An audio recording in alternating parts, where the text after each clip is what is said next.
जय माता दी। अक्षय तृतीया की सभी को हार्दिक शुभकामनाएं। आज का जो दौर चल रहा है, हम सभी जानते हैं कि ये बहुत कठिन दौर चल रहा है और इस समय हर व्यक्ति, हर इंसान परेशान है कि सबके अंदर भय घुसा हुआ है, सबके अंदर भय बैठा हुआ है कि क्या होगा। देखिए, तो इस समय हम कर क्या सकते हैं? कुछ भी नहीं। ऐसी चीज़ है कि जिससे हम अपने आप को इस डर से निकाल सकें। एक वही परमात्मा का, एक माता रानी का ही आसरा है, जिसको अगर हम अपने मन में भक्ति भाव को बढ़ाएं या पूजा पाठ में, मंत्र यज्ञ में अपने मन को अगर लगाते हैं तो निश्चित रूप से कुछ रूप हमें लाभ तो प्राप्त होगा। तो देखिए, ये त्यौहार तो बहुत बड़ा है। अक्षय तृतीया बहुत बड़ा त्यौहार होता है, बहुत बड़ा दिन है। क्यों दिन है ये हम सभी जानते हैं कि अक्षय तृतीया यानी कि जो क्षय नहीं होने वाली जो तिथि होती है उसको अक्षय तृतीया बोलते हैं। जिनके कोई अबूझ मतलब तिथि, जिसका कोई अगर पता नहीं है, किसी की जन्म तारीख नहीं है या कुछ समय का नहीं पता है, जिनकी शादी का ऐसा है कि मुहूर्त नहीं निकल पा रहा है, समय नहीं पता, तो इस समय हर साल के लिए, इस समय तो अभी लॉकडाउन की वजह से थोड़ी मुश्किल है, लेकिन शादी इस समय बिना उसके भी, किसी का कुंडली मिलान किए बिना भी इस दिन शादी की जा सकती है। बहुत अच्छा दिन है। इस दिन सतयुग की समाप्ति होकर द्वापर युग की शुरुआत हुई थी और इसी दिन सबसे बड़ी बात है कि बद्रीनाथ के कपाट भी खुलते हैं। और दूसरी बात, इसी दिन श्री कृष्ण से मिलने सुदामा जी उनके घर आए थे। तो बहुत अच्छा शुभ दिन है, बहुत बड़ा दिन इसको कहा जाता है। एक तरफ से कहा जाता है कि ये कुछ राज्यों में ऐसा है, इनको छोटी दीपावली के नाम पर भी जाना जाता है। तो क्या ऐसा सुपर दिन है, क्या ऐसा कि हम क्या करें इसके लिए? देखिए, अभी तो सभी जानते हैं कि बिज़नेस की बहुत प्रॉब्लम है, लोगों को कार्यों की बहुत प्रॉब्लम है, तो और कोई रास्ता नहीं है हमारे पास कि हम कैसे अपने आप को तरक्की के रास्ते पे ले जाएं। ये बुरा वक्त है, बुरा दौर है, ये ख़त्म हो जाएगा कुछ टाइम के बाद। कुछ चीज़ सदा नहीं रहती, कोई भी चीज़ सदा नहीं रहती है, तो ये बुरा वक्त भी टल जाएगा। हमें सिर्फ थोड़ा धैर्य, पेशेंस और उस परमात्मा की तरफ अपने लौ को लगाना है। तो इसके लिए इस दिन क्या करना चाहिए, मैं अब आती हूँ इस बात के लिए। देखिए, इस दिन का जो मुहूर्त शुरू हो रहा है पूजा पाठ का, वो 5:40 से शुरू होकर 12 बजे भी है। वैसे तो ये सारा दिन ही पूजा इसकी हो सकती है, लेकिन ये बहुत शुभ मुहूर्त है और इसी के बीच में अभिजीत मुहूर्त भी आ जाएगा। तो आप जो भी इसकी पूजा करना चाहते हैं तो इसकी पूजा करिए। इसके लिए चाहिए क्या सामग्री, पहले मैं बता देती हूँ, क्योंकि बीच में फिर सारा, उस दिन शुक्रवार है और माँ लक्ष्मी का ही दिन है। इस दिन माँ लक्ष्मी की ही पूजा होती है। इस दिन जैसे हम लोग दीपावली में गणेश जी और लक्ष्मी जी की पूजा करते हैं, इस दिन विष्णु भगवान और लक्ष्मी की पूजा की जाती है, क्योंकि ये पति पत्नी है। लक्ष्मी जी चंचला है, ये हम सभी जानते हैं। लक्ष्मी जी वहीं पर टिकते हैं जहाँ पर विष्णु भगवान होते हैं। तो उस दिन हमें विष्णु भगवान की पूजा अवश्य ही करनी चाहिए। करना क्या है इस दिन? देखिए, अगर अभी परिस्थिति, कुछ चीज़ें नहीं ला सकते हम मार्केट से, जैसे इस दिन सोना खरीदने का भी दिन है। सोना किस लिए खरीदा जाता है इस दिन? सोना इसलिए खरीदा जाता है कि अक्षय, यानी कि इस दिन का सोना लिया हुआ किसी भी घर में या किसी भी स्त्री के पास उस सोना का जो खरीदा हुआ है वो ख़त्म नहीं होता, यानी कि क्षय नहीं होता। देखिए, कई बार क्या होता है, कई बार सोना या कुछ भी ऐसी इंपॉर्टेंट चीज़ इंसान अपनी प्रॉपर्टी, एसेट के हिसाब से बनाता है, तो वो इसलिए है कि सोना जो है वो आगे दर पीढ़ी या चलता रहता है, या आपके पास ये संपत्ति बन नहीं रह रही है। अगर मजबूरी बस बेचना पड़ जाता है तो वो एक खराबी होता है कि घर की लक्ष्मी, सोना एक लक्ष्मी है, तो उसको बेचना पड़ा। इसीलिए इस दिन का खरीदा हुआ सोना का नाम ये है कि इस दिन सोना खरीदने का भी लाभ है कि आपके घर में धन धान्य की भरमार रहे, सदा भरपूर रहे, कभी भी आर्थिक तंगी की वजह से सोने का आपको बेचना या गिरवी ना रखना पड़े। और इस दिन सोने की पूजा भी की जाती है। जो सोना नया लाया जाता है उसको माँ लक्ष्मी या विष्णु भगवान जी के आगे रख के उसको हल्दी का टिक्का, केसर का टिक्का लगा के पूजा की जाता है। उसके बाद चाहे आप उसको गहना बनाएं, चाहे आप उसको लॉकर में रखें, तो वो दिन प्रतिदिन बढ़ता रहता है। अब हम आते हैं कि इस दिन हम पूजा क्या करनी चाहिए। देखिए, उस दिन लक्ष्मी जी का वार है और विष्णु भगवान जी को भी हमें मना के चलना है।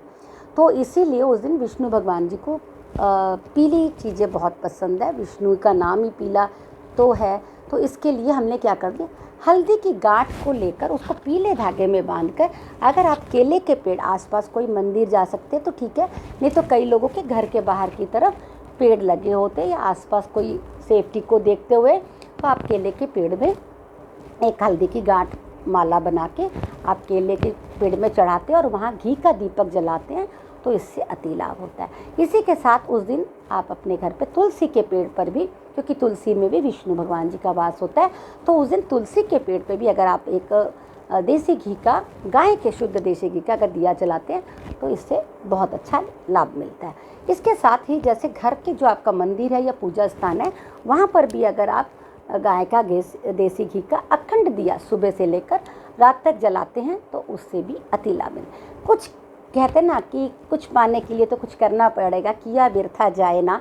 तो आप चाहते कि मेरे पास अक्षय लक्ष्मी हो, यानी कभी क्षय होने वाला धन ना हो मेरे पास ऐसी लक्ष्मी हो जो टिकी रहे और कभी मेरे धन का खात्मा ना हो।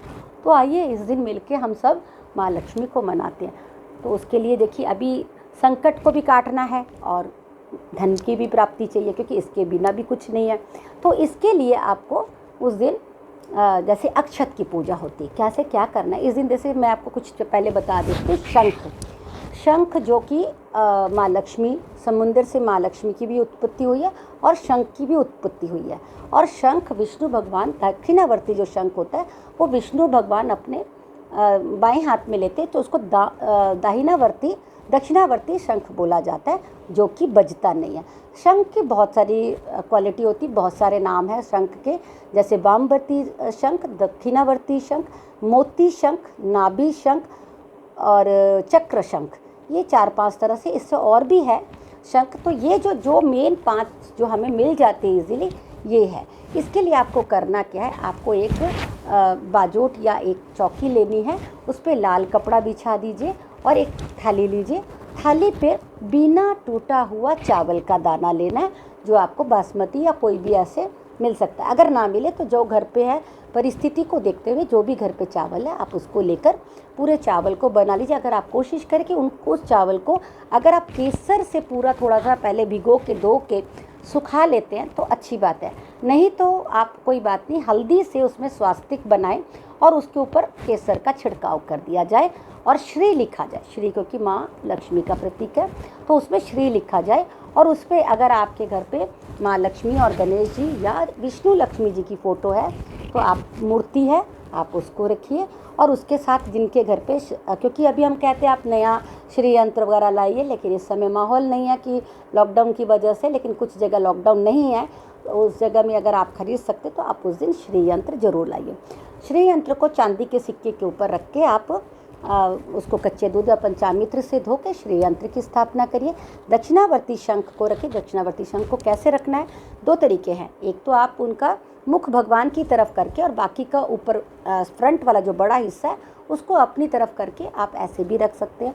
और अगर आप चाहें तो आप उसको मतलब मुख भगवान की तरफ और जो खुला मुंह है वो आकाश की तरफ, ऊपर की तरफ अगर रखते हैं, और साथ में अगर आप जैसे 108 दाने चावल के लेकर, जिसको पीले हल्दी से या केसर से रंग लीजिए, उसको आप महालक्ष्मी जी का या विष्णु भगवान का कोई भी मंत्र, जैसे कि ओम श्री लक्ष्मी कांतम नमः, ओम श्री श्री लक्ष्मी आय नमः, ओम श्री श्री लक्ष्मी लक्ष्मी भयो नमः, इस तरह ओम श्री श्री श्रीये नमः, इस तरह का ओम कमले कमलाय प्रसिद्ध प्रसिद्ध श्री माँ लक्ष्मी नमः, इस तरह का मंत्र कोई भी लग के एक एक दाना चावल को उठाइए और उस शंख में डालते जाइए और उसको 108 दाने डाल दीजिए। तो उससे भी आपको उस दिन जितना ज़्यादा हो सकता है माँ दुर्गा का, माँ लक्ष्मी जी का, विष्णु भगवान जी का आप अगर जाप करते हैं तो आपके घर में लक्ष्मी स्थायी रूप से टिकती है। ये कुछ महत्वपूर्ण बातें होती हैं, इसको आप अगर करें तो बहुत ही लाभ मिले। आप विष्णु भगवान, जिनके घर पे विष्णु भगवान या लक्ष्मी जी की फ़ोटो या मूर्ति हो, उसको आप केसर या गंगा जल के उसमें घोल कर, आप हल्दी घोल कर आप उनका स्नान कराइए, पीले फूलों की माला चढ़ाइए। और माँ लक्ष्मी क्योंकि गुलाब को बहुत पसंद है, तो अगर उनका स्नान कराना है तो आप गुलाब फूल डाल के या गुलाब जल या गुलाब इत्र से आप माँ लक्ष्मी जी और विष्णु भगवान को स्नान कराइए। और उनके बाद उनको लाल वस्त्र और विष्णु भगवान जी को पीला या सफ़ेद वस्त्र चढ़ा के या जनेऊ वगैरह इस तरह का कुछ भी चीज़ चढ़ाकर आप पूजा कर सकते हैं। उसके बाद गोमती चक्र, जैसे गोमती चक्र को नाभि चक्र भी बोल जाता है, ये 2-3 तरह के होते हैं। तो ये गोमती चक्र को भी आप उस प्लेट थाली जो आप लोगे उसमें शंख रखा, श्री यंत्र रखा, नाभि गोमती चक्र, मतलब गोमती चक्र को रखा, और आपके उसके बाद माँ लक्ष्मी जी की या विष्णु भगवान की चरण पादुका जो आपके घर के अंदर की तरफ जाती है वो रखा। श्री यंत्र के ऊपर कछुआ बना हुआ हो, क्योंकि उसके ऊपर माँ लक्ष्मी का विराजमान होता है। कमल के फूल जो कि क्रिस्टल का या स्फटिक का भी मिल सकता है, नहीं तो अगर ओरिजिनल मिल जाए अभी तो, क्योंकि इस समय मिलना मुश्किल है, वो रख सकते हैं। ये 5-7 चीज़ों को अगर आप रख के साथ में कुछ पीली कौड़ी को रख कर आप उनका अच्छी तरह से उन पर केसर का छिड़काव करके उसके बाद आप गुलाब के फूलों की माला चढ़ाएं उस थाली में, और लक्ष्मी जी को भी चढ़ाएं। माँ लक्ष्मी को स्फटिक बहुत पसंद है और कमल गट्टा बहुत पसंद है। कमल गट्टे की माला से और स्फटिक की माला से माँ को अर्पित भी कर सकते हैं, और उससे आप अपना मंत्र जाप भी कर सकते हैं। किसी भी तरह का आप एक देखिए, मैं नहीं कहती कि बहुत सारे मंत्र एक साथ ले लीजिए, जो आपको सुविधा लगता है, जिसको उच्चारण, जिसको प्रोनाउंसिएशन करने में आपको इजी लगता है, इस तरह की 2, 4, 10 माला को आप लेकर उस दिन सारा दिन जितना आप कर सकते हैं, उसी एक मंत्र को, आपके जो मंत्र है वो सिद्ध हो जाएगा। तो आप एक ही मंत्र को लगातार अच्छी तरह से पूरा दिल से करिए, और उस दिन आप किसी तरह से तामसिक भोजन का ना करें, घर में कला कलेश ना करें, घर में अच्छा वातावरण हो। शाम के वक्त आप पूरे घर में दिया जलाएं, जितने जला सकते हैं, नहीं भी होगा तो मोमबत्ती जला सकते हैं, जैसे एक छोटी दीपावली में करते हैं हम, छोटी छोटी लाइटें लगाते हैं। मतलब आप उस दिन बहुत अच्छा से अपना मंदिर को साफ़ सुथरा रखें, चारों तरफ खुशियों का माल। उस दिन खीर का भोग विष्णु भगवान जी को ज़रूर लगाया जाता है, तो खीर बना के आप भोग लगाएं उस दिन, और मिष्ठान भी जो भी आपको, क्योंकि इस समय जो आप घर में बना सकते हैं, जैसे जो सुविधा है आप उसको कर सकते हैं। उस दिन व्रत भी किया जाता है, आप व्रत भी रख सकते हैं उस दिन। और सबसे बड़ी बात है कि उस दिन अगर सबसे अच्छा, क्योंकि अभी माहौल इतना ख़राब है कि हमें यज्ञ करना चाहिए। यज्ञ के धुएं से आसपास के जो वातावरण का है वो शुद्ध हो जाए और वायरस ख़त्म हो। तो इसके लिए क्या करें, अगर आप ज़्यादा किसी पंडित को या किसी को कुछ बुलाने की ज़रूरत नहीं है, आप छोटा सा कुछ थोड़ी बहुत आम की लकड़ियाँ मिल जाए या घर में हो तो आप किसी तसले में, किसी बर्तन में अगर आप उसको जला के कपूर की सहायता से, अगर आपको ज़्यादा मंत्र नहीं आता है, आप गायत्री मंत्र का भी जाप करके लास्ट में स्वाहा लगाकर आप करते जाइए, मंत्र की आहुति देती जाइए। देसी घी का, गाय की शुद्ध देसी घी का आप जला के आप अग्नि में आहुति दीजिए। आप 108 छोटी इलायची अगर आपको मिल जाती, वो भी आप कोई भी मंत्र को सिद्ध करने के लिए वो डाल कर आप साथ में स्वाहा लगा के उसको अर्पित कर दीजिए। आप लौंग को लेकर कर सकते हैं, उससे भी आपके घर में जो नेगेटिविटी है या आसपास जो कुछ भी बुराइयां हैं, इस बीमारी से लड़ने के लिए हमें शक्ति चाहिए, और धन की भी प्राप्ति के लिए आप, क्योंकि माँ लक्ष्मी को बुलाने के लिए आप ये चीज़ कर सकते हैं। आप 108 इलायची को दे सकते हैं, लौंग कर सकते हैं, जितने जिसके सामर्थ्य है वो कर सकते हैं।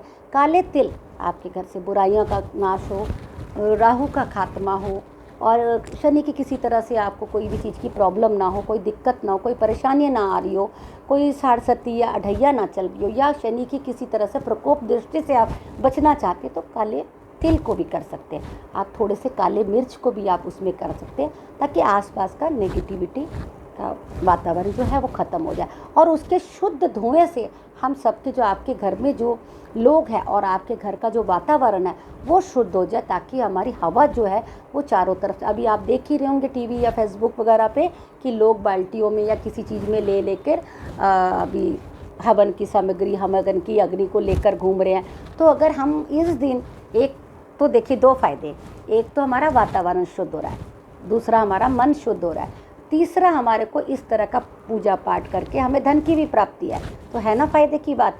तो अगर हम इस तरह से एक छोटा सा हवन, आपको बहुत ज़्यादा आडंबर करने की ज़रूरत नहीं है, आप ये छोटी छोटी चीज़ों को एकत्रित करके आप कर सकते हैं। वास्तु के हिसाब से अब एक बात बताती हूँ आपको, पीली सरसों लेकर अगर आप अपने घर के ब्रह्म स्थान पे उस दिन छिड़काव कर दीजिए, हल्दी का भी छिड़काव कर दीजिए। एक कोई कलश रख के सिंपल, उसमें आप हल्दी का पानी डाल दीजिए, जल डाल दीजिए, उसमें पैसा डाल के आप बीच में रखिए, नीचे पीला कपड़ा रखिए, और उसके साथ आजू बाजू हल्दी फैला दीजिए। हल्दी से आप श्री लिख सकते हैं, हल्दी से स्वास्तिक बना सकते हैं, और उसके साथ आजू बाजू आप ब्रह्म स्थान पे आप सरसों का सरसों छिड़क दीजिए, पीली सरसों जो होती है। उससे क्या होता है कि आपके घर का जो ब्रह्म स्थान है वो ठीक होता है। अगर ब्रह्म स्थान ठीक होगा तो आपके घर का वास्तु ऑटोमेटिकली ठीक होगा।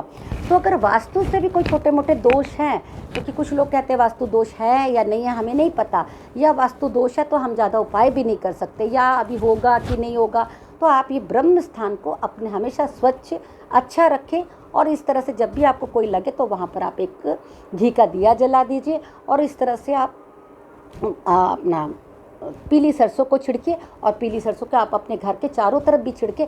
साथ में आपके घर का फ्लैट है तो अलग बात है, नहीं तो अगर आपका घर है तो आप अपने चारों तरफ घर के ऊपर छत में भी जाके छिड़के। और शाम के टाइम आप अपने घर के मुख्य द्वार पे 2 दिया जलाइए और उसमें 2 पीली कौड़ी डाल दीजिए अगर आपके पास उपलब्ध है तो। जिनके पास है वो पीली कौड़ी, जैसे आपका दिया शांत हो तो वो पीली कौड़ी को उठा के, अगर आपने कोई चांदी या सोना खरीद सके हैं तो उसको में उस सोने को मिलाकर आप लाल कपड़े में बांधकर उसको अपने लॉकर या तिजोरी में रखिए। तो देखिए आपके घर में कैसे बरकत चलेगी।